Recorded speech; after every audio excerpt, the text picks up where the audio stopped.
Kita berdoa, Bapa, sudah waktunya kami akan mempersiapkan hati dan hidup kami. Kami akan mendengarkan kebenaran firman-Mu yang adalah diri-Mu dan isi hati-Mu sendiri. Mari Bapa, layakkan dan kuduskan kami yang mendengar, bahkan yang berkhotbah, sebab kami sama di hadapan firman Allah, tak seorang pun yang lebih baik. Persiapkan hati dan pikiran kami, juga seluruh perasaan dan pikiran kami hanya pada firman-Mu. Hamba yang tunjukkan hari ini kesekian kalinya ada lagi di sini. Terima kasih buat kepercayaan Tuhan. Layakkan hamba, roh Tuhan berkuasa atas hamba. Tuntun dan kendalikan pemberitaan firman-Mu sore ini. Dan biarlah setiap pemberitaan firman-Mu hari ini berkenan memberkati, menyembuhkan, memulihkan, serta meneguhkan dan memberikan pengharapan baru. Mari berfirmanlah kepada kami, sebab kami siap untuk mendengarkannya. Haleluya. Amin. Puji Tuhan, shalom. Shalom. Ya, senang sekali hari ini kita boleh jumpa lagi. Ya, saya sangat bersukacita karena perkenanan Tuhan. Kita baru 1-2 minggu yang lalu ketemu, hari ini ketemu lagi. Rasanya belum terlalu lama, ya. Terima kasih ya untuk kesempatan yang Tuhan beri lewat pengurus penuh kaki dia di tempat ini. Tuhan berkati. Baik saudara, saatnya kita buka satu bagian kebenaran firman Tuhan yang terpilih dari surat Kolose pasal yang kedua ayat yang ke-6. Saya jemput kita panggil berdiri menghormati firman Tuhan. Kita akan bacakan secara bersama-sama. Surat Kolose pasal 2 ayat yang ke-6. Pada hitungan ketiga kita membacakannya bersama-sama. Kolose pasal 2 ayat 6, 1, 2, 3. Kamu telah menerima Kristus Yesus Tuhan kita. Karena itu hendaklah hidupmu tetap di dalam dia. Itu sekali lagi 2, 3. Kamu telah menerima Kristus Yesus Tuhan kita. Karena itu hendaklah hidupmu tetap di dalam dia. Silakan duduk kembali. Demikian firman Tuhan. Tuhan memberkati kita dengan firman-Nya. Saudara kekasih, dari kalimat pembacaan firman hari ini yang singkat tapi sangat padat maknanya bagi kita. Ada pesan Tuhan tidak hanya dari Rasul Paulus kepada jemaat Tuhan di Kolose, tapi sebenarnya juga pesan Tuhan bagi kita seberapa yang hadir dalam ibadah sore yang diberkati ini di sini. Yang pasti kita semua telah menerima Kristus Yesus yang adalah Tuhan dan juru selamat kita. Amin, saudara, amin. Kita sudah terima dia. Ya. Ketika kita masih kecil dibaptis, lalu akhirnya besar kita mengikuti katekisasi, lalu kita tabisidi, lalu kita diberikan kesempatan untuk mengaku, percaya dan berjanji di segenap hati menerima dia, mengakui dia sebagai Tuhan dan juru selamat. Kita duduk dalam perjamuan yang kudus dan seterusnya menjadi orang Kristen, menjadi orang percaya sampai hari ini sekian tahun. Tahapan ini kita sudah melakukannya, menerima dia sebagai Tuhan dan juru selamat. Nah, karena itu hal yang mesti kita kerjakan, kita lakukan setelah menerima dia sebagai Tuhan dan juru selamat dalam hidup kita. Permintaan Tuhan hari ini, firman Tuhan mengatakan, karena itu hendaklah hidupmu tetap di dalam dia yang telah kamu terima dia dan akui dia sebagai Tuhan. Tetap di dalam dia. Tetap ini berarti tidak pindah-pindah atau tidak masuk, tidak keluar. Tetap permanen, ya. Betul-betul orang bilang paten, ya. Satu keputusan yang final, tidak bersifat sementara. Ya, karena satu dan dua hal saya tinggal dalam Tuhan. Nanti kalau sudah agak membaik, saudara enak, saya keluar tahan nanti bermasuk kembali. Tidak ada, ya. Jadi sebuah keputusan yang final kita harus ya menyatakan itu di hadapan Tuhan yang telah kita terima dia sebagai Tuhan dan juru selamat dalam hidup kita. Tuhan bilang tetap di dalam dia. Tinggal tetap. Bergaul tetap. Bersekutu dengan dia. Hidup dekat dengan dia. Ya. Tidak boleh lepaskan dia dari hidup ini. Ya. Tinggal tetap, ya. Saudara-saudara, tentu ada pentingnya. Kalau tidak penting, tidak mungkin Rasul Paulus mengatakan bagian ini dalam suratnya kepada jemaat di Kolose.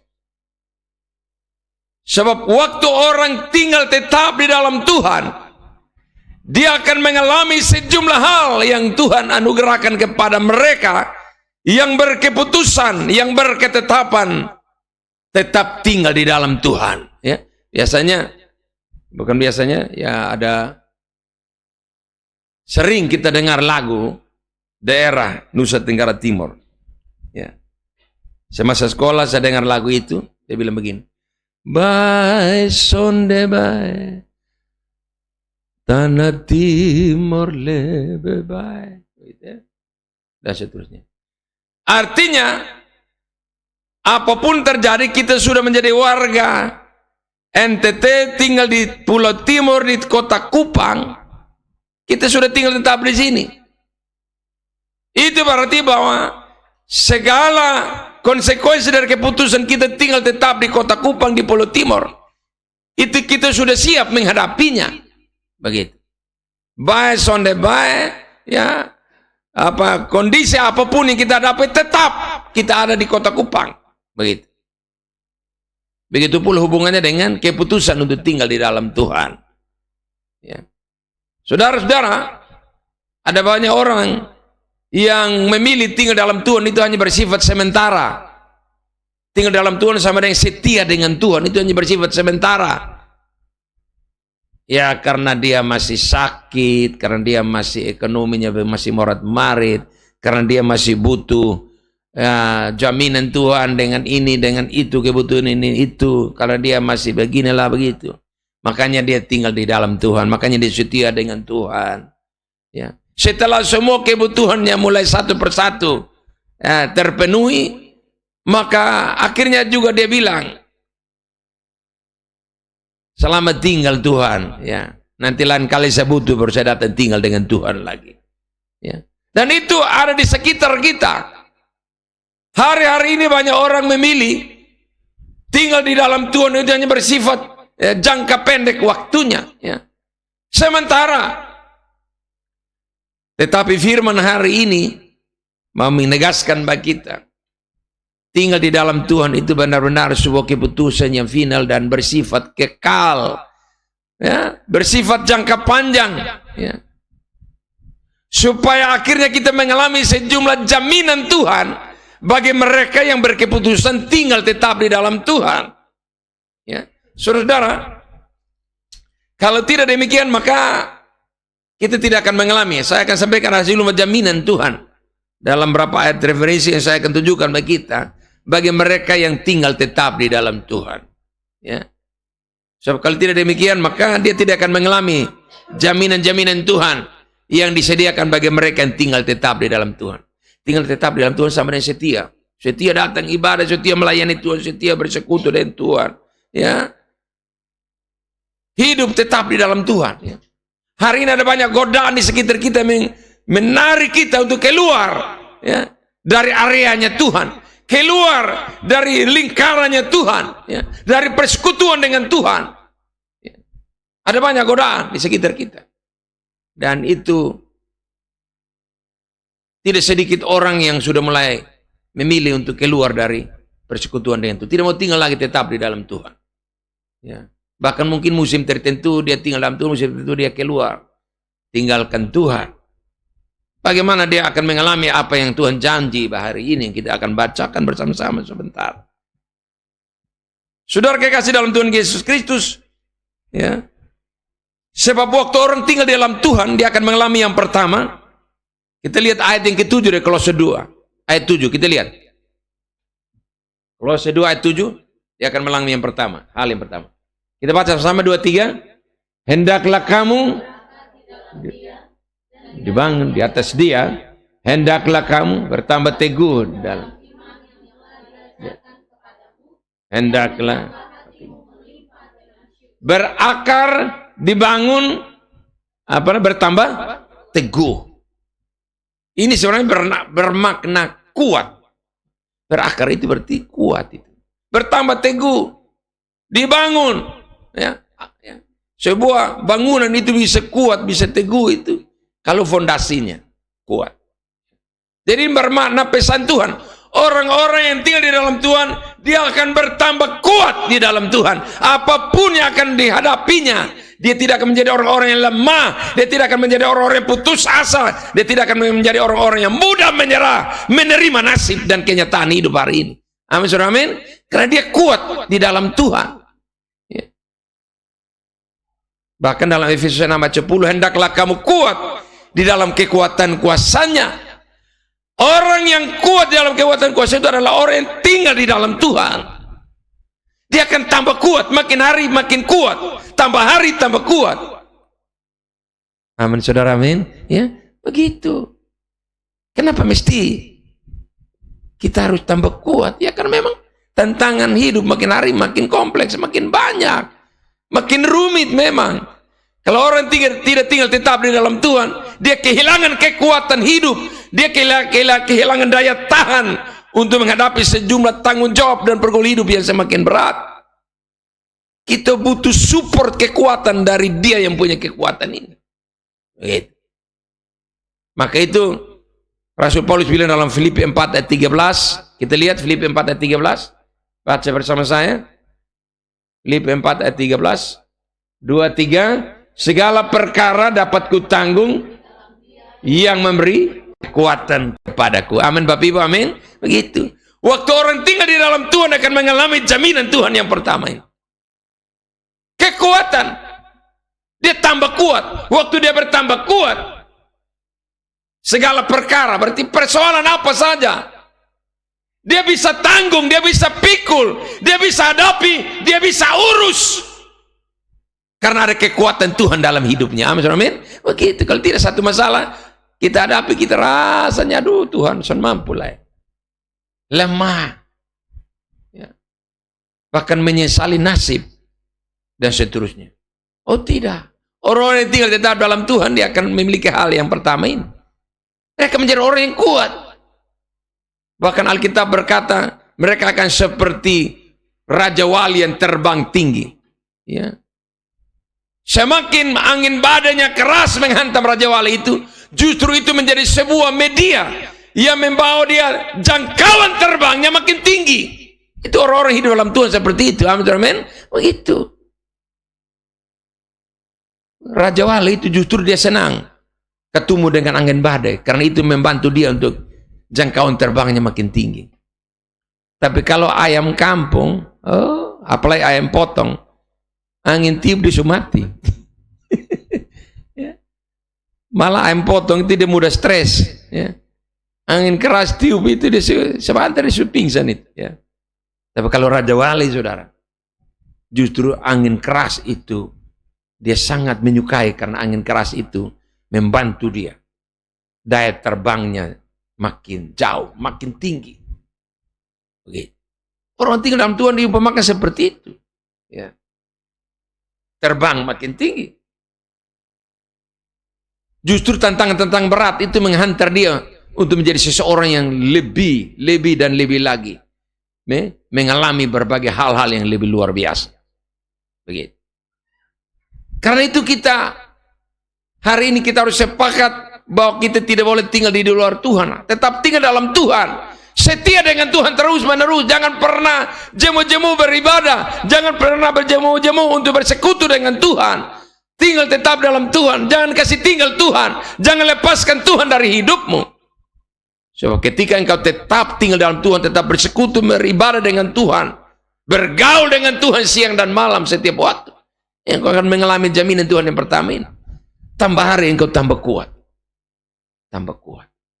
Ya. Bahkan engkau bisa memikul dan mengurus banyak perkara, banyak persoalan hidup. Dan engkau akhirnya akan ada pada Roma 8 ayat 37.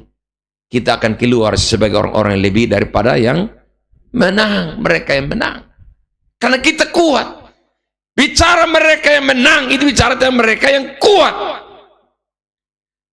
Kalau tidak kuat, ya kalah dong. Tapi bicara mereka yang menang, mereka yang memiliki kekuatan. Sehingga mengalami kemenangan. Jadi, bicara kemenangan, bicara kekuatan. Bicara kekuatan, pasti menang. Pasti keluar sebagai orang-orang yang sukses di dalam Tuhan. berkemenangan ya dalam menghadapi berbagai tantangan hidup. Ya. Itu yang pertama, saudara. Ya. Saya percaya hari ini kita semua punya pergumulan dan tantangan hidup. Ya. Tidak perlu bilang juga saya lihat ini muka-muka menghadapi tantangan hidup semua. Amin, Bapak Ibu. Ya, yang muda-muda, ya, apalagi kita yang sudah berumah tangga, waduh, pergumulan hidup terlalu banyak. Ya. Ini sedikit lagi sudah masuk tahun ajaran baru. Ini persiapan kita orang tua, persiapan untuk pengeluaran sudah ini. Mau daftar ke sekolah yang baru, ada yang anak-anak naik kelas, ada yang mau daftar untuk kuliah, semua uang ya. Dan itu hubungannya dengan tanggung jawab hidup, kebutuhan hidup, ya. Siapa sih yang tidak ya merasa berat menghadapi itu? Tapi saudara, hari ini Tuhan bilang, yang penting kau tetap tinggal dalam Tuhan. Waktu engkau menghadapinya, Tuhan yang punya kekuatan akan menyanggup engkau. Amin. Engkau bisa melewati itu. Nah, saudara-saudara, hari ini itu jaminan bagi mereka yang tinggal dalam Tuhan. Dikasih kekuatan oleh Tuhan. Dikasih kemampuan oleh Tuhan. Supaya bisa pikul banyak perkara, banyak persoalan. Dalam dunia ini banyak masalah. Ya. Dalam 2 Korintus pasal 5 itu. Coba kita lihat ayat 4. Selama kita tinggal dalam dunia ini, banyak masalah yang membuat kita mengeluh. Silakan baca 2-3.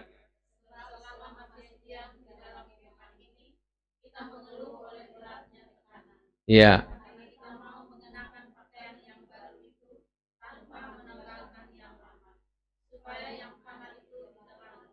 Sebab selama kita berdiam di dalam kemah ini, kemah yang mana? Ya bicara tubuh ini. Selama kita masih hidup dalam tubuh daging, tinggal dalam dunia ini, kita pasti menghadapi berbagai persoalan yang membuat kita mengeluh. Amin, kok? Amin. Mengeluh. Waktu masih bujang mengeluh, kapan saya dapat apa kok begitu? Sudah dapat mengeluh, kapan dapat momongan? Sudah dapat momongan, mengeluh, kapan dia besar? Sudah besar, aduh ini anak ini persis dia pengopa. Lalu muat di opa lah. Dan dulu opa nakal, jadi dia cucu nakal, kasihan. Anak-anak kalau sudah besar, kita mulai pusing. Aduh, nakalnya bukan main. Kita mengeluh lagi. Ya. Mereka sudah sekolah, sudah kuliah, mengeluh karena kebutuhan biaya terlalu besar. Kita mengeluh. Waktu mereka sudah selesaikan kuliah, sudah ada gelar sarjana, tapi belum dapat kerja, kita mengeluh kapan Anda dapat kerja. Ya. Mengeluh lagi ketika mereka dapat pasangan mau urus, mengeluh karena aduh berapa banyak biaya kita harus isi dulang lagi. Aduh peminangnya sekian, lalu pakai apa lagi ini, semua kebutuhan sampai pada pemberkatan dan resepsi sekarang. Aduh biaya terlalu besar, 100-200 juta dulu. Ya. Mengeluh lagi. Aduh gara-gara urus ini anak, kapan hari kita pinjam di bank sekian juta. Kita mengeluh. Jadi pengeluhan ini tidak akan habis. Dia habis ketika kita telah tinggalkan kemah tubuh ini. Amin. Selagi kita masih berdiam dalam kemah yang lama, itu tubuh daging, pasti ada banyak pengeluhan. Mengeluh sini, mengeluh sana. Tapi dengar baik, waktu kita tinggal di dalam Tuhan, meskipun kita masih mendiami kemah tubuh daging ini, tapi mari kita posisikan hidup kita ini di dalam Tuhan. Meskipun ada banyak masalah, tapi hebatnya orang-orang yang hidup bergaul dengan Tuhan, hidup tinggal di dalam Tuhan, mereka akan dikasih kemampuan, dikasih kekuatan untuk bisa memikulnya. Ya. Sehingga dikatakan tadi dalam Filipi 4 ayat 13, segala perkara dapat kita tanggung dalam Dia apa? Dalam Tuhan yang telah memberi kekuatan kepada kita untuk kita menghadapinya, menyelesaikannya, mengurusinya. Kita butuh kekuatan dari Tuhan. Kalau kekuatan kita tidak seberapa, kita akan cepat mengalami keletihan dan kelesuan. Itu yang pertama. Ya sekali setia tetap setia dalam Tuhan, tinggal tetap dalam Tuhan, hidup dekat dengan Tuhan sudah supaya kita bisa bertambah hari, tambah kekuatan yang Tuhan beri, dan kita mampu memikul banyak pergumulan dan tanggung jawab hidup yang makin kompleks. Yang kedua, jaminan Tuhan bagi mereka tinggal tetap di dalam Tuhan. Alkitab menyampaikan bagi kita. Bersama saya kita lihat di dalam Mazmur 91 ayat 1 dan ayat 4. Kita lihat ayat 1-nya. Mazmur 91 ayat 1. 1, 2, 3. Orang lindungan yang Maha Kuasa. Kalau lanjut ayat 2.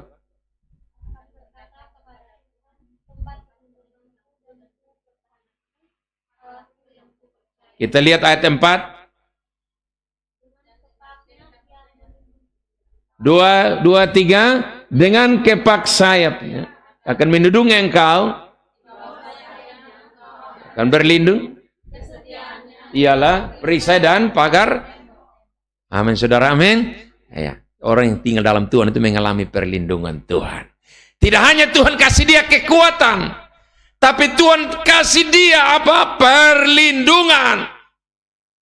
Pemeliharaan Tuhan itu seperti perisai dan pagar tembok. Bahkan kepak sayapnya menudungi saudara. Ya. Ini hebat ini. Kita mendapat perhatian spesial dari Tuhan. Orang-orang yang tinggal di dalam Tuhan itu model yang seperti itu. Dikasih perlindungan. Jaminan perlindungan. Ya, begitu. Amin Bapak Ibu, amin. Ya. Tadi kesaksian Maina tadi itu. Kalau bukan Tuhan, wah itu. Hari ini mungkin kita datang persekutuan di sini, Maina tidak ada duduk dengan kita. Mungkin lagi dirawat. Bisa saja.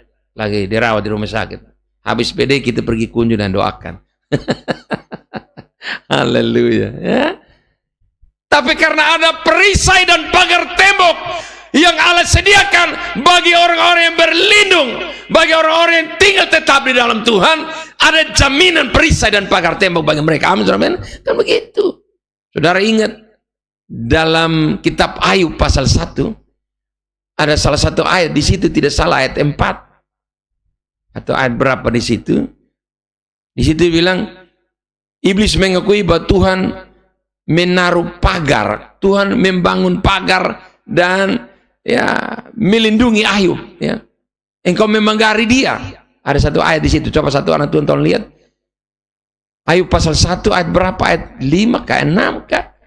Ayat 10 kah? Iblis mengakui bahwa orang benar itu dipagari Tuhan. Coba dibaca.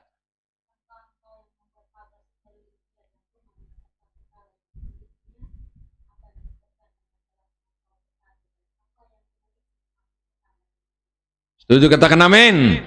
Bukankah engkau telah membuat pagar baginya? Iblis bersaksi dan mengakui di hadapan Allah bahwa orang-orang benar seperti Ayub, orang-orang yang tinggal tetap di dalam Tuhan seperti Ayub, Allah memagari dia, Allah melindungi dia, Allah membuat pagar tembok sekelilingnya, dan iblis tidak berani sentuh, tidak berani raba. Saudara dan saya aman dalam lindungan Tuhan. Amin. Begitu. Saya waktu ada di Tanjung Nekliu, orang semua gelisah. Di Nekliu itu banyak buayanya. Ada juga hiu merah sering lewat dari situ.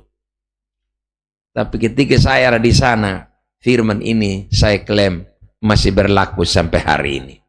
Saya aman dalam lindungan Tuhan. Meskipun ada dalam laut, tapi tidak seekor buaya pun mendekati saya. Gitu.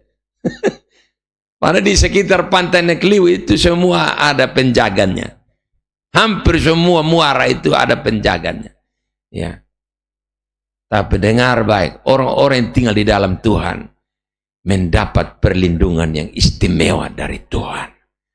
Pagar tembok, perisai. Saya dan istri ini pelayanan siang malam di kota ini. Berulang-ulang hampir kami celaka. Berulang-ulang. Bukan karena saya jago, nyalip atau menghindar. Ya, Rosi saja jatuh. Kalau saya masih aman dengan istri siang malam. Tiap hari selalu ada jadwal pelayanan tiap hari. Sore malam, sore malam, sore malam. Di kota yang ramai. Bolak-balik, bolak-balik. Ya. Ulang-ulang kami hampir-hampir, tapi tidak juga. Ada perisai dan pagar tembok. Ya. Ulang-ulang saudara, jarak senti bukan jarak meter. Kalau saya menyaksikan berulang-ulang, saya mengalami itu. Tapi kalau kami masih ada dan berjumpa teman-teman seiman di sini, ini membuktikan firman ini masih berlaku sampai hari ini. Jaminan Tuhan masih berlaku. Allah menyediakan perisai dan pagar tembok bagi mereka yang tetap tinggal berlindung, bersekutu bergaul dengan Tuhan. Sorga tidak tinggal diam, menyediakan perlindungan yang sempurna. Saudara kasih dalam Tuhan kita Yesus Kristus. Karena itu betapa pentingnya saudara tetap tinggal dalam Tuhan. Jangan main-main dalam kesetiaanmu beribadah. Bersekutu dengan Tuhan, jangan main-main. Supaya engkau bisa mengalami sejumlah janji-janji Allah ini, saudara. Ya. Saudara ingat, ketika seorang Nabi Yunus terjun ke dalam laut. Menurut Yunus, dia sudah mati, sudah itu. Ya. Tapi Allah menyediakan seekor ikan. Mengamankan Yunus. Ikan macam apa? Masuk di dalam perutnya kan aman. Memangnya ada full AC. Memangnya ada jendela. Sehingga ada pertukaran udara di sana. Tertutup semua, mati. Herannya ikan jenis yang satu ini kok seperti masuk di ruang VIP. Begitu. Sejuk, nyaman. 3 hari 3 malam. Darah orang-orang pilihan Tuhan, orang yang tinggal tetap dalam Tuhan. Sekali lagi, mereka sangat diperhatikan dan diurus keselamatannya sangat tingkat tinggi, saudara. Ya, perlindungan Allah tingkat tinggi bagi mereka yang tetap tinggal di dalam Tuhan. Ya, banyak kesaksian tokoh-tokoh Alkitab, termasuk ketika Daniel dan kawan-kawan, ya, ada di dalam gua singa. Bahkan ada dalam perapian yang dipanaskan berkali-kali lipat. Tapi mereka aman di situ. Saudara. Memangnya Daniel punya anggota tubuh itu beda dengan kita. Sama. Tubuh daging semua. Kena api pasti noe. Pasti hangus. Gosong orang bilang. Tapi jangankan terbakar. Bau asap, bau terbakar saja. Aroma saja tidak ada. Aneh tapi nyata. Tidak masuk di akal tapi fakta berbicara. Alkitab menyaksikan itu. Masuk di gua singa, singa-singa dibiarkan lapar berminggu berbulan. Tapi waktu Daniel dimasukkan di dalam gua singa, singa-singa itu tidak ada semangat, tidak ada gairah, tidak berminat untuk menikmati tubuh Daniel. Karena ada perlindungan Allah ada pada seorang Daniel. Amin. Di tempat yang membahayakan sekalipun, kalau ada perlindungan Allah di sana, jangan khawatir, jangan cemas. Dia ada di setiap musim hidup kita. Dia menyertai, dia melindungi, dia menjamin keselamatan saudara dan saya. Keselamatan tubuh ini, tapi lebih hebat, keselamatan jiwa, kekekalan ada dalam jaminan Tuhan. Begitu. Karena itu saudara, jangan pernah engkau keluar dari areanya Tuhan. Jangan pernah tinggalkan persekutuan dengan Tuhan. Sebab waktu engkau tetap tinggal di dalam Tuhan, keselamatanmu dijamin ada dalam perlindungan Tuhan. Perisai, bahkan pagar tembok disediakan. Pada siang dan malam, bahkan Alkitab bilang, pada siang hari matahari tidak akan menyakitimu, bahkan pada malam hari pun bulan tidak akan menyakitimu. Ini luar biasa.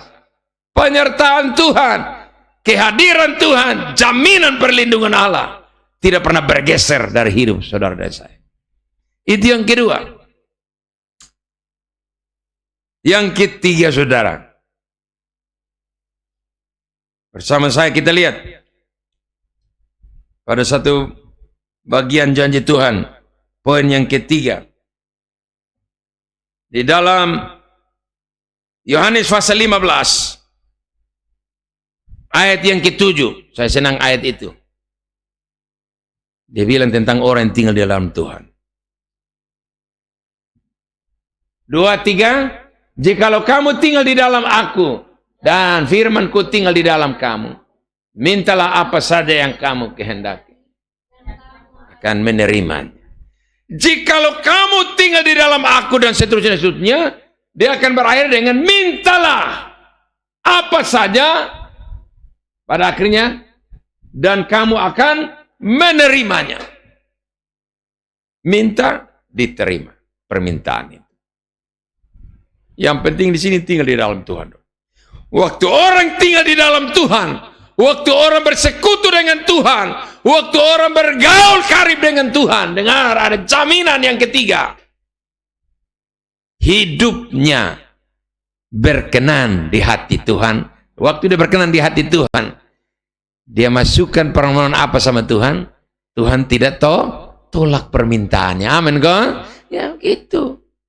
Minta, kepadanya diberi. Akan dia terima apa yang dia minta dari Tuhan. Yang penting posisi hidupmu sekarang, usahakan tetap tinggal dalam Tuhan. Jangan tunggu mau butuh baru tinggal. Soal butuh lari keluar. Tidak. Apapun terjadi dalam hidup ini, sekali tetap dalam Tuhan, tetap sudah. Supaya kita mengalami jaminan yang ketiga ini. Waktu kita doa, waktu kita minta apa dari Tuhan, sorga mengabulkan apa yang kita minta. Saudara, ada banyak tokoh Alkitab yang permintaannya Tuhan tidak tolak. Termasuk Elia, doa minta hujan, Tuhan kasih hujan. Termasuk Elia juga, ya, berdoa supaya, ya, musuh punya mata dibutakan, tentara Aram punya mata dibutakan, ya mata mereka dibutakan. Dia berdoa supaya mata mereka, ya, dicelikan kembali, ya mata mereka celiki, lihat lagi, ya. Melek kembali mata-mata mereka. Ya. Artinya doa omong apa dan Tuhan jawab itu. Elia seorang anak Tuhan yang tetap tinggal dengan Tuhan, di dalam Tuhan bersekutu intim dengan Tuhan. Sehingga dia doa apa saja, Tuhan tidak pernah tolak apa yang dia minta. Begitu. Kita ini kepingin doa apa Tuhan kasih, tapi kita belum memenuhi standar permintaan Tuhan dalam hal keputusan tinggal tetap di dalam Tuhan. Orang tinggal tetap di dalam Tuhan, dia akan mengalami jaminan yang ketiga ini. Doanya tidak ditolak oleh Tuhan. Persembahannya, ibadahnya tidak ditolak oleh Tuhan. Saudara ingat dalam Kejadian pasal 4, persembahan Kain. Kain dan persembahannya diindahkan, diterima oleh Tuhan. Ya. Karena Habel itu seorang yang hidupnya berkenan di hadapan Tuhan, tinggal tetap dalam Tuhan. Waktu dia naikkan persembahannya, ibadahnya, doanya diindahkan, diterima, dikabulkan oleh Tuhan. Banyak, ya. Kalau saya tunjukkan banyak tokoh-tokoh Alkitab yang menjadi contoh panutan bagi kita. Sehingga mereka sangat dihargai, dihormati Tuhan. Ya. Permintaan mereka Tuhan tidak tolak. Saudara-saudara kasih dalam Tuhan kita Yesus Kristus, itu catatan kita yang ketiga. Pentingnya tetap tinggal dalam Tuhan. Sebab waktu kita tetap tinggal dalam Tuhan, setiap apa yang menjadi permintaan kita, Tuhan menghargainya dan Tuhan mengindahkannya, serta Tuhan memberikan apa yang kita doakan. Begitu. Yang keempat, yang terakhir, waktu kita tinggal tetap dalam Tuhan, kita akan mengalami jaminan Allah yang keempat, yang terakhir. Kita lihat di dalam Yohanes 15 juga, tapi pada ayat yang ke-5. Kita lihat ayat yang ke-5. 2, 3. Akulah pokok anggur dan kamulah. Barang siapa tinggal di dalam dan aku di dalam dia, ia berbuah banyak. Sebab di luar aku, kamu tidak dapat.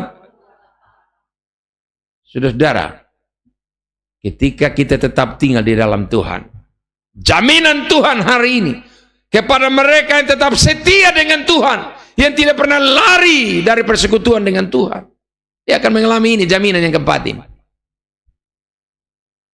Hidupnya menyenangkan Tuhan. Jadi berkat, berbuah, orang menikmati sesuatu yang baik dari kita. Saudara, kalau kita tanam pohon dan pohon itu berbuah, tentu pemiliknya senang. Dan tidak hanya lihat dan senang, tapi pemiliknya pasti menikmati apa yang dihasilkan oleh pohon itu buahnya. Sangat menyenangkan. Kehidupan ini akan sangat indah di hadapan Tuhan. Tuhan bangga, tetapi orang-orang sekitar kita juga diberkati. Ya. Lewat kehidupan ini.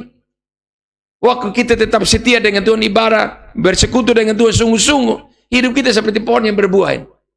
Orang begitu merasa terberkati dengan hidup kita.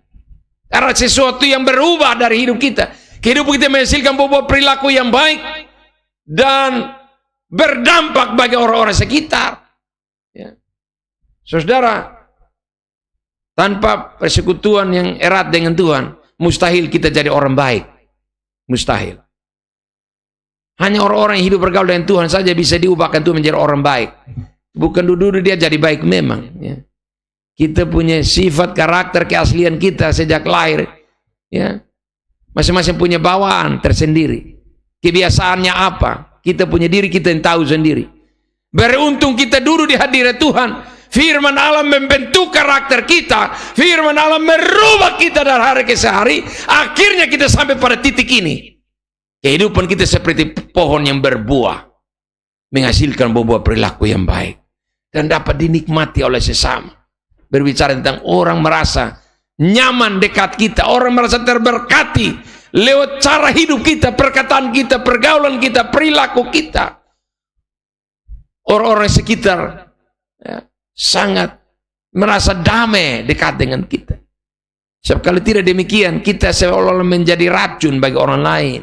Perkataan kita menyesakkan dada orang lain. Perkataan kita seperti pisau yang tajam, mengiris-iris hati orang lain yang mendengarkannya. Tapi waktu kita tinggal tetap dalam Tuhan, saya terlampau percaya firman Allah ini berlaku dalam hidup kita. Satu waktu kita akan menghasilkan buah-buah perilaku yang baik. Amin, saudara, amin. Sebab di luar Tuhan kita tidak bisa berubah. Alkitab bilang, kamu tidak dapat berbuat apa-apa, berbuat sesuatu. Di luar Tuhan kamu tidak bisa berubah menjadi orang-orang yang baik yang menghasilkan buah perilaku yang baik. Tapi waktu kamu tinggal tetap dalam Tuhan, tinggal dalam Tuhan, seperti ranting melekat pada pokok, sudah pasti kamu akan mengeluarkan buah-buah yang baik. Saudara-saudara kasih dalam Tuhan kita Yesus Kristus, orang-orang yang tidak datang ikut ibadah hari ini di sini, mereka lagi tunggu kita pulang dari sini bawa buah apa? Buah perkataan yang manis, yang indah kah? Buat cara hidup yang baik kah? Itu sudah pasti mereka lagi tunggu. Dan ketika orang tinggal tetap dalam Tuhan, perkataannya indah didengar, seperti yang tercatat dalam Efesus pasal yang kelima, Efesus 5 ayat 18, coba ayat 19, coba Efesus 5 ayat 19, 2, 3, dan berkata-katalah seorang kepada yang lain, dan nyanyian Mazmur,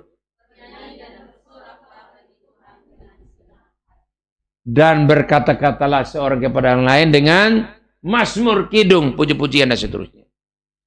Artinya kalau saudara tetap tinggal dalam Tuhan, salah satu poin buah yang dihasilkan perkataan kita, waktu kita berbicara orang dengar seperti lagu yang indah didengar. Amin, kok, amin. Ya. Kalau tidak kita bawa omong, orang bilang, aduh telinga sakit. Tapi kalau kita bawa omong, kata-kata kita menjadi baik, menjadi indah, seperti orang lagi dengar lantunan kidung pujian yang sangat merdu. Orang rindu dengar, kita bawa omong terus. Kalau tidak, doa kami lebih diam. Aduh, ini hati sakit, telinga sakit. Lu pisah banyak sampai puluh lu bawa omong ketup hati dong, sakit habis semua. 2-3 kata hati hancur lebur. Ya. Tapi kalau kita betul-betul tinggal dalam Tuhan sungguh-sungguh, satu waktu kita berubah. Salah satu buah yang kita nyatakan adalah buah perkataan kita, merupakan kidung puji-pujian, mazmur yang indah, dan banyak orang senang mendengarkan itu. Perkataan kita perkataan mengandung berkat, perkataan yang membangun, perkataan yang menghibur, perkataan yang menyegarkan. Ketika orang lain mendengarkan itu, istri juga senang dengar kita bawa omong, suami juga senang dengar kita bawa omong, ya, anak-anak juga senang kita bawa omong, orang tua juga senang anak-anak bawa omong, karena perkataannya tidak seperti yang kemarin-kemarin. Inilah tanda ketika orang tinggal tetap dalam Tuhan, dia akan mengalami ini. Jaminan Tuhan, dia menghasilkan buah yang baik dalam hal, salah satunya perkataannya baik, indah. Perkataannya tidak menjadi sesuatu yang menyakitkan dan melukai orang lain. bahkan perilakunya, ya, karakternya, sifatnya, kebiasaannya sudah pasti dirubah akibat dari sebuah keputusan tinggal tetap di dalam Tuhan. Saya percaya manusia tidak bisa rubah manusia. Bahkan penjara sekalipun banyak orang masuk ke penjara tidak tahu berubah. Tapi ketika firman Allah disampaikan di penjara, firman itu yang berkuasa merubah orang yang pernah ada di penjara. Keluar, bisa bertobat, bahkan jadi orang baik hari-hari ini. Amin, saudara, amin. Firman Allah bisa rubah orang. Manusia tidak bisa rubah orang. Dan karena itu betapa pentingnya tinggal di dalam Tuhan. Waktu kita tinggal di dalam Tuhan, firman Allah berkuasa mengubah kita. Hari demi hari, kita akan menyatakan bahwa perilaku hidup yang lebih baik, menyenangkan orang lain, memberkati orang lain, tapi juga memuliakan nama Tuhan. Sebagaimana Matius 5 ayat yang ke-16, ya, orang lain melihat perbuatanmu yang baik itu dan memuliakan Bapamu yang di surga. Amin. Tuhan memberkati kita dengan firman. Mari tutup Alkitabnya.